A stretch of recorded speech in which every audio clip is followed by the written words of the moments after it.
When I was 12 years old, I was riding home from a baseball game I had just lost. My father tried to comfort me by saying, "Son, don't be so hard on yourself. Everyone loses sometimes." But even then, my heart resisted that idea.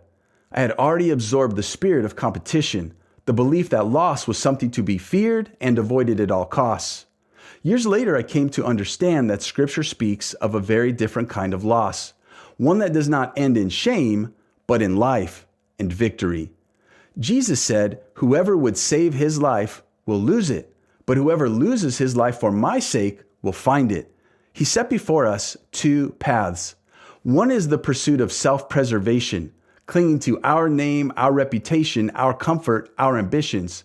The other is the way of surrender, laying all of that down in trust before God.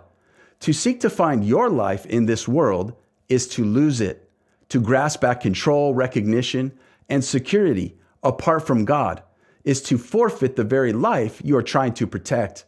But to lose your life for Christ, to yield your will, your plans, and your identity into His hands is to find life as God intended it to be lived.